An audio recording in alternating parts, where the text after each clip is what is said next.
can't really group it into just one memory, but I'd say my favorite memory overall is just being a part of the community in the Morrow Men.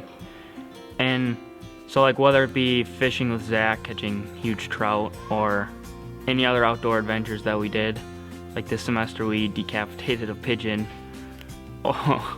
or staying up way too late past my bedtime playing Call of Duty Zombies, or playing sports in the pack every Saturday, or even like at fall conference we had a dance party with, and I mean I'm not really what most people would classify as the dancing type, but we had a really fun dance party at fall conference. So just like things like that, doing fun things in a community like that. And then on more of a deeper level, just like being a part of a community, growing myself, and then seeing other people growing around me, helping them grow, having them help me grow. That's definitely been my favorite part. I think most of my memories from college stem from living in the res halls. So there's not like one big memory that sticks out, but it's all just about the community that's come from living in the res halls. So one of them being cooking like a full Thanksgiving meal, including a 13-pound turkey. Like, who does that? But we did that in the basement of Morrow Hall, so that was one fun thing. And then in Brockert, we really like to celebrate birthdays, so just being able to eat a lot of ice cream cake and then bury the ice cream cake in the snow to keep it cold, that happens too. So my freshman year, when I first got involved in InterVarsity, I had these 4 random guys keep knocking on my door. The first time that they showed up, they actually tried to pitch InterVarsity to my roommate. Just like knock, knock, knock. Hey, are you interested in InterVarsity? Hey, you signed up on this clipboard and InterVarsity is this, this, this, and this. And she's like, what are you talking about? And then they look back down on their sheet. Are you Stacy? And I'm like, hey. So I found out from them later. I became really good friends with them, but they're like, yeah, she's never gonna come. You know, just super messed it up, but that was a really fun memory that I have from those guys my freshman year. My favorite memory that sticks with me the most is actually last chapter focus week.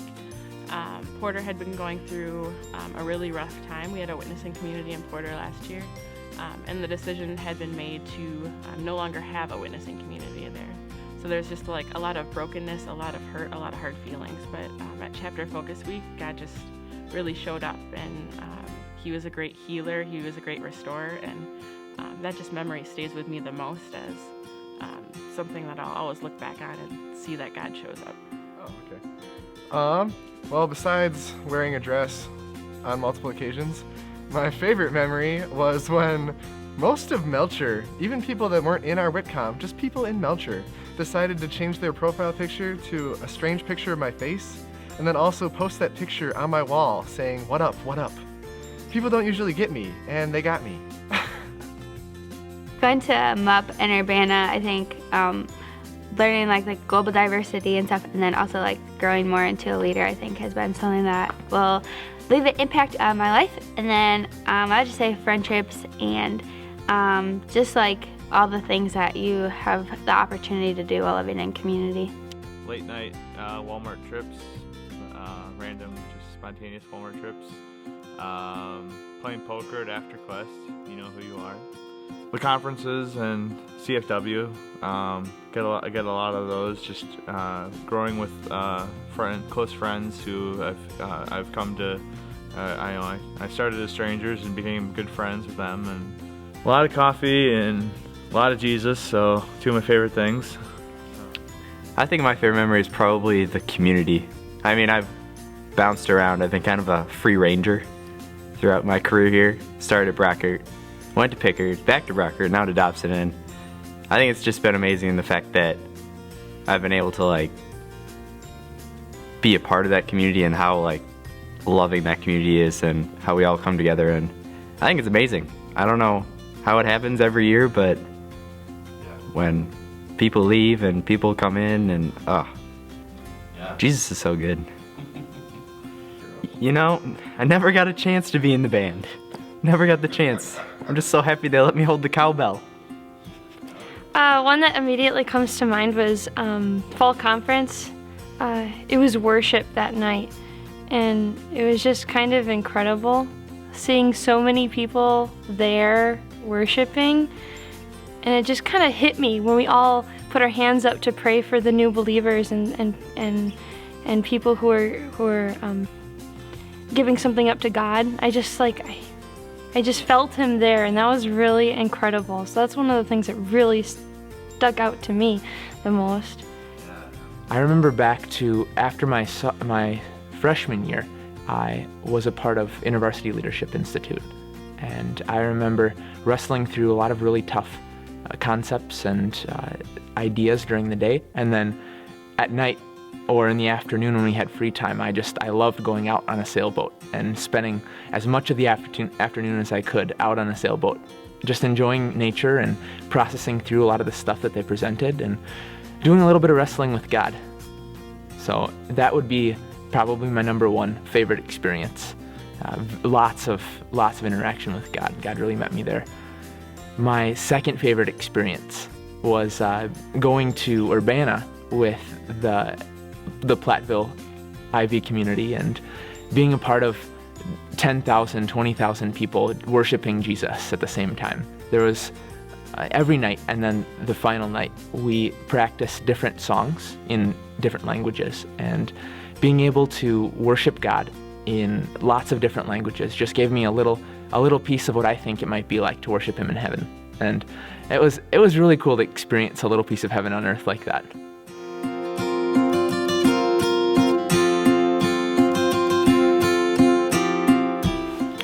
So I think God's changed me in a couple ways. First of all, I grew up in a Christian home, so I knew all the stories, I knew what I was supposed to do. But I think a lot of times that caused me to see God as more of someone to work for instead of a father. So in college, I've kind of transformed and seen the gospel as something that changes my attitude in that way, in that I don't have to work for God. I don't have to say all the right things or do all the right things for him to love me. But he loves me before I did anything, and the things I do are a response to what he's done for me. So that's been huge.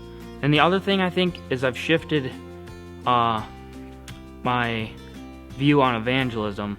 Like coming into college, I knew evangelism was a good idea, but I hadn't done it a whole lot. But in college, it's really given me a chance to both be challenged to reach out to the people around me, and then just to see see God working in the people around me, seeing him change them, and seeing how much joy that can really bring you when you're a part of people's lives and showing them the gospel. So God has done so much in my life and in my heart since college. So I could talk about that all day, but I think the biggest thing is that he's really taught me to enjoy Jesus.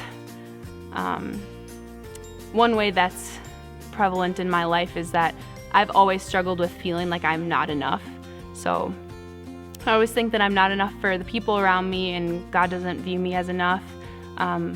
But what changed in college is I learned that Jesus is enough, and that the fact that I'm following him makes it so that he's standing before God on my behalf as my advocate, and his life was enough for God. So when God sees Jesus, he says, yes, that's exactly what I am looking for. And on the cross, that great exchange happened. So now when God sees me, he sees that, not because of what I've done, but because of what Jesus has done.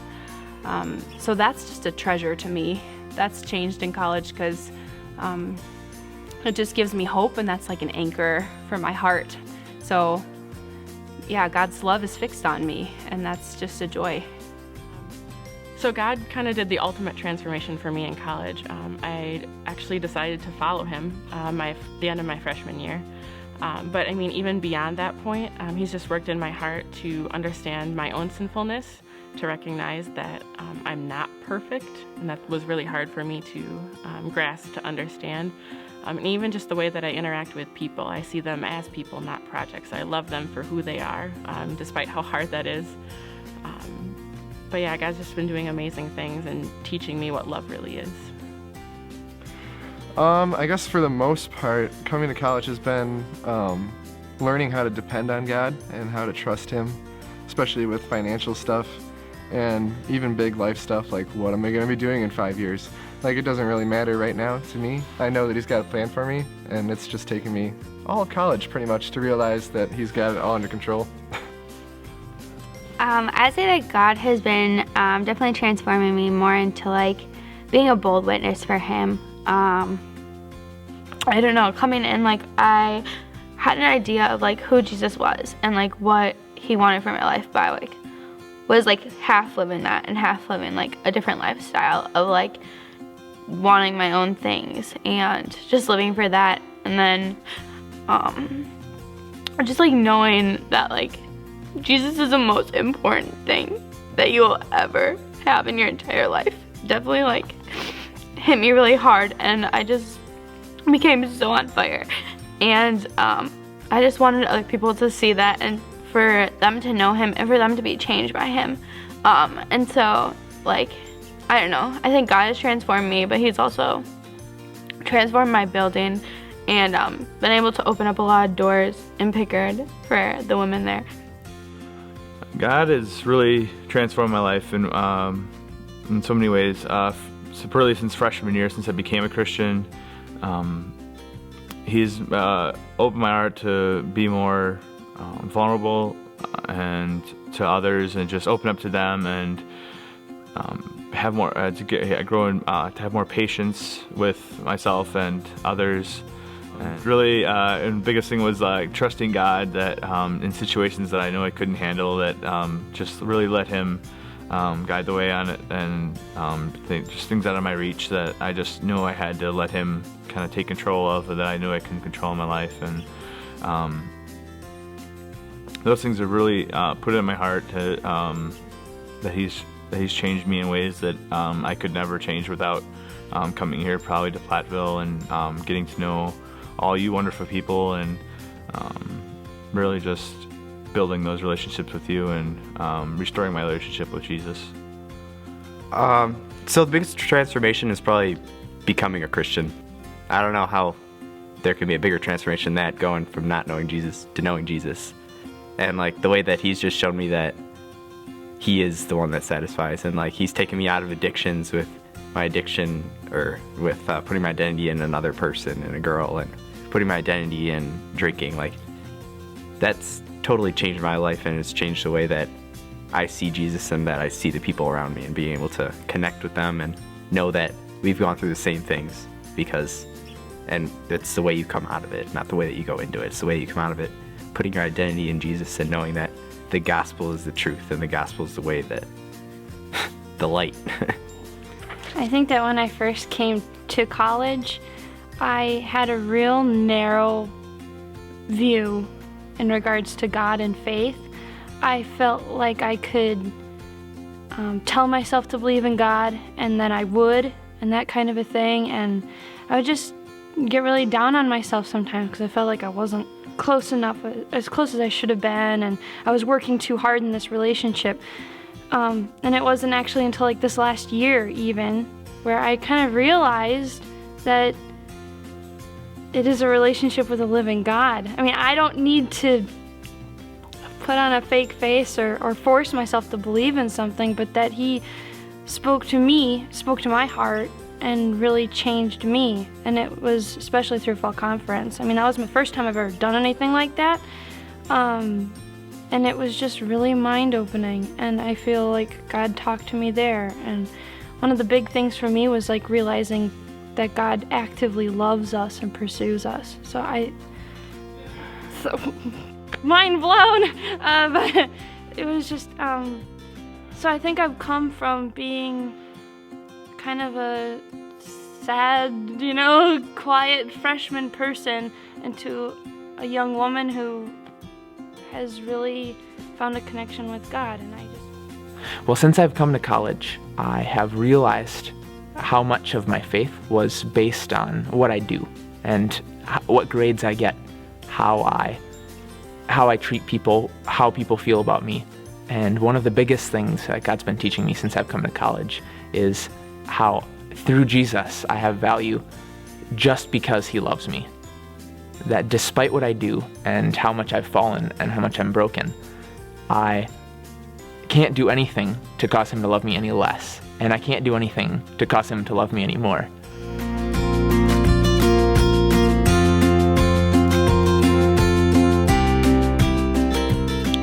So my answer comes in two parts. First, I would say give everything you have to advance the gospel both in your own life and then in the life of those around you. There's lots of things in college that can kind of take your focus off that, whether that be GPA or leadership positions or just fun hobbies. But I would say that in the end, the thing that's going to matter is the impact you have on other people. That's going to last for eternity. That's going to last for their entire life. Ways that people change in college will affect their families, will affect their friends, will affect their churches. So giving your life for the gospel is completely worth it, and in the end, that's what's going to matter. So then my second thing is, while you're doing that, remember that you're completely dependent on God. It's been really easy for me to try to, when things start going well, to depend on my own strength, and that always falls short. So always remember that you're dependent on God as you're giving your life for the gospel. Yeah, so something that I've really found to be important in college is that people older than me kind of invested in me and shared their life with me. And I found that it's really important once they graduate, when I was a sophomore, junior, and senior, it's important not to check out. Someone younger than you needs you. So find someone younger than you, share your life with them, be vulnerable with them, and then share the joy that you've found in Jesus with them. Because your joy is going to increase when you share it with another person. So yeah, find someone younger than you, invest in them, and then teach them to do the same with people after them. So in other words, make disciples who make other disciples. And that's so worth it, you guys.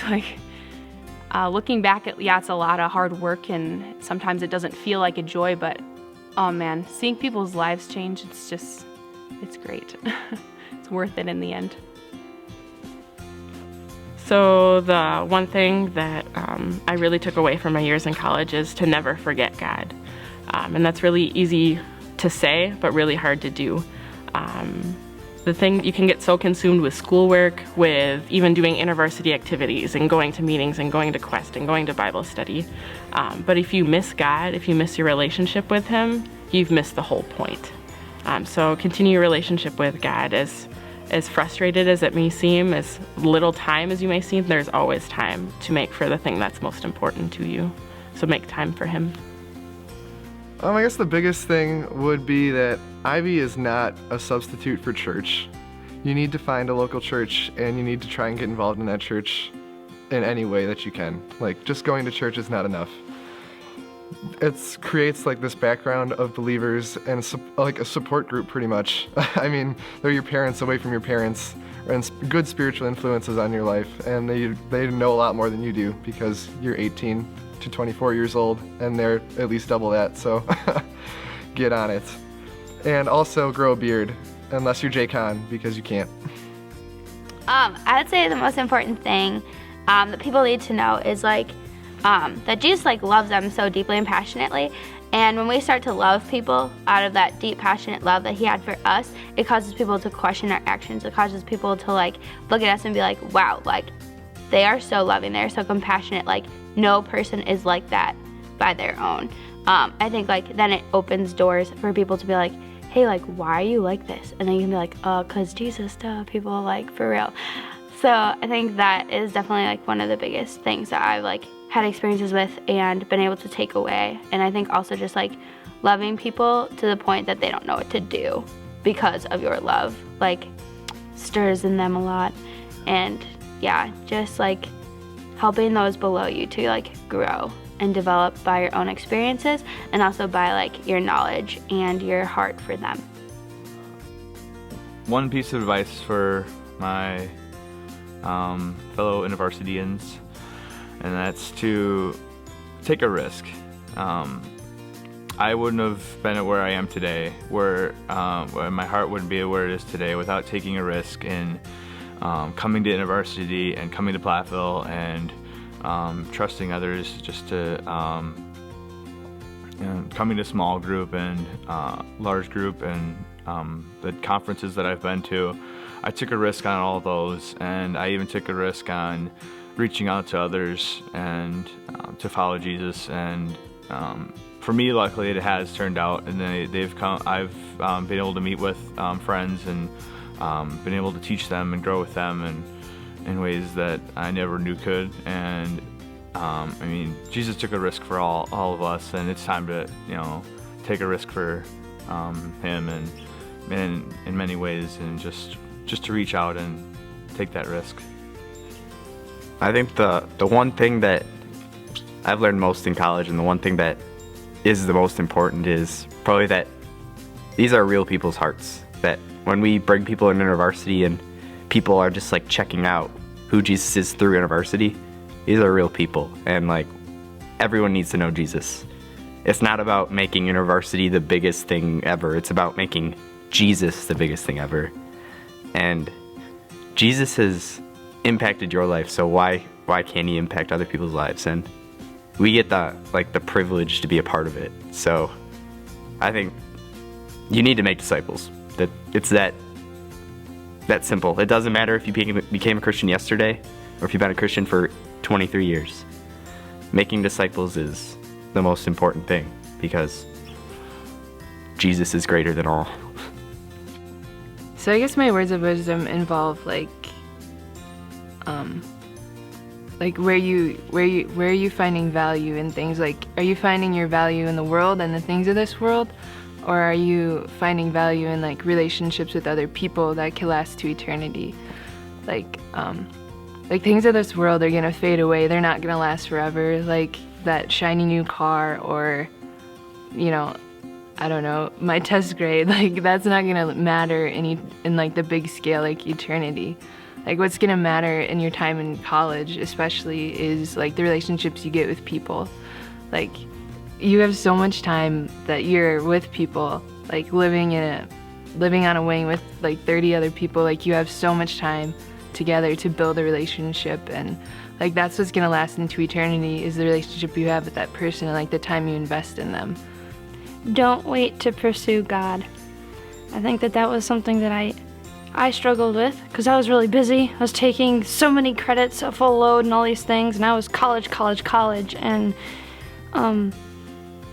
don't put God off. He's important, and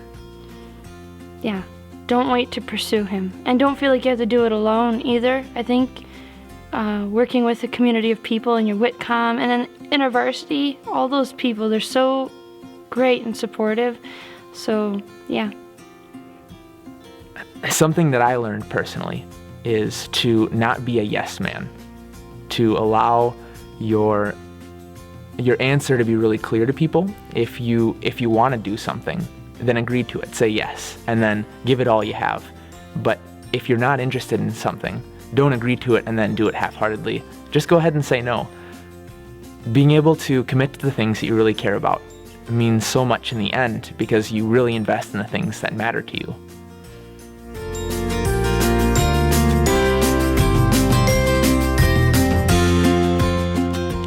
So I'm getting married in a couple weeks to Rachel, which I'm super pumped about. Then after that, we have one more semester left. I'm going to graduate and look for a mechanical engineering job.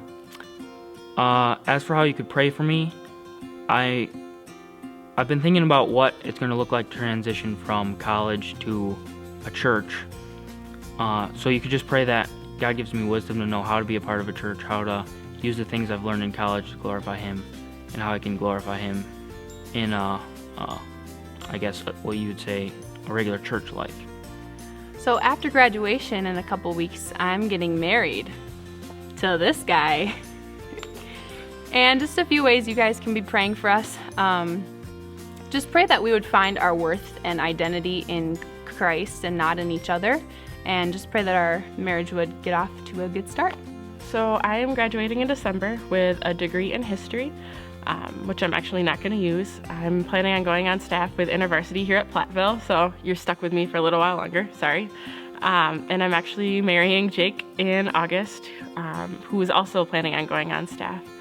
So just a really new and exciting chapter coming up for both him and I in the near future here. And a really big thing that we would love for you guys to pray for us for is just being able to have God provide for us in finances that we can be able to come on staff. Both of us kind of didn't really grow up in very religious backgrounds or backgrounds that would be able to support us, so that's kind of a fear or worry that we're going into. So just pray that our hearts would be transformed by God to know that He is the provider, and to ultimately have Him provide the funds for us. Next for me is an awkwardly long winter break, and then me and this beard are heading to Chile for study abroad. So if you want to be praying for me for that and just how I can make an impact while I'm there, gospel mission-wise, that'd be great. And just prayers that I end up finding a faith community while I'm there. That'd be wonderful. So my next step is going to pursue a degree in nursing. So I'll be finishing a semester of pre-nursing and then nursing school after that. So just prayers of like what school to like get into for nursing, and just that God would open doors there, and wherever I end up, that there's like a good faith and ministry there to be a part of.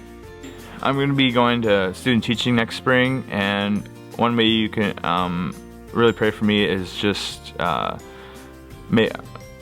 managing my time so I can have my quiet times with Jesus and just really focus on Him, and just make that time in my daily and my busy schedule to just really focus on Him and have those quiet times with Him.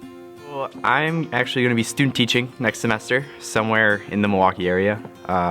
Don't know where yet, but it's going to be cool no matter what, because I get to work with kids for the rest of my life, and this is just the first step. So, but I'm also going home to a non-Christian household with my parents, and I think one way you can be praying for me is that I can still be a light into their life and a light with my friends around me. I want to see Jesus' effect everywhere, because His kingdom is everywhere, and I just want to see Him there. So you can just be praying for that for me. So next, I'm headed off to UW-Madison for a grad program involving geography. One way you guys can be praying for me is that I get plugged into a Christian community and hopefully find some Christian roommates along the way too. Well, next semester, I will be student teaching over in Fort Atkinson High School and Middle School. And I'm excited for it, but I'm also nervous. If I could ask for one thing, I'd say maybe prayers for the transition from being a student to more of a teacher-like figure in a classroom setting and dealing with middle schoolers. Well, next semester I'll be on co-op at UTC Aerospace in Rockford, Illinois. And I'm really excited about the experience to be able to get some more engineering interaction and be able to see maybe what I'd like to do in the long run. But what I'm really looking forward to in my near future is getting married to Bailey Tisver in May of 2015, this upcoming May. And that's actually the major thing that I'd appreciate prayer for, is that the wedding planning would go all right, that between guest lists and picking out a DJ and buying flowers, that we would still have time to invest in our friendship together.